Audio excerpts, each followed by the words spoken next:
अवधूत चिंतन श्री गुरुदेव दत्त. श्री स्वामी समर्थ महाराज की जय. मित्रांनो, आज आपण ऐकणार आहोत स्वामी समर्थांचे परमभक्त चोळाप्पा यांची सत्यकथा.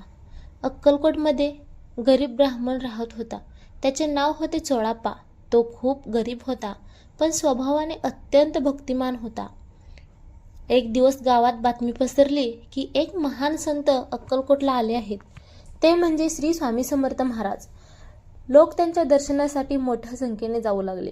चोळप्पाही स्वामींच्या दर्शनासाठी गेला. स्वामींना पाहताच त्याला वाटले, हे साधू नाहीत, हे तर साक्षात दत्तावतार आहेत. तो लगेच स्वामींच्या चरणी पडला. स्वामी समर्थ हसले आणि म्हणाले, अरे चोळाप्पा, आला का?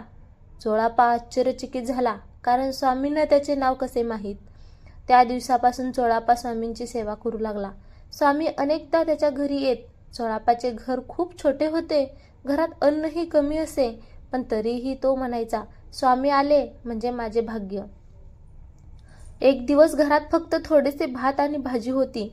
तेवढ्यात स्वामी समर्थ म्हणाले, चोळाप्पा, घाबरला? स्वामी, घरात अन्न खूप कमी आहे. स्वामी म्हणाले, अरे, जे आहे ते दे. चोळाप्पाने श्रद्धेने ते अन्न वाढले, पण आश्चर्य म्हणजे तेच थोडेसे अन्न अनेक लोकांना पुरले. गावकऱ्यांनी हे पाहिले आणि सर्वांना समजले की स्वामी समर्थ साधे संत नाहीत. एक दिवस चोळाप्पाच्या आयुष्यात मोठे संकट आले. त्याच्यावर खोटा आरोप लावला गेला. गावात त्याची बातमी झाली. चोळाप्पा खूप दुःखी झाला. तो स्वामींकडे गेला आणि रडत म्हणाला, स्वामी, मी काही चुकीचे केले नाही, माझे रक्षण करा.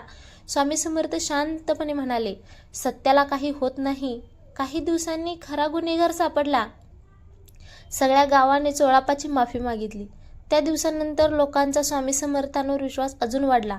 चोळाप्पा आयुष्यभर स्वामींची सेवा करत राहिला. स्वामी समर्थ त्याला खूप प्रेम करायचे. मित्रांनो, या कथेतून आपल्याला एक गोष्ट शिकायला मिळते. स्वामी समर्थांवर श्रद्धा ठेवली तर ते भक्ताला कधीही सोडत नाही. आजही लाखो लोक स्वामी समर्थांचे नाव घेतात आणि म्हणतात, भिवू नकोस, मी तुझ्या पाठीशी आहे. श्री स्वामी समर्थ.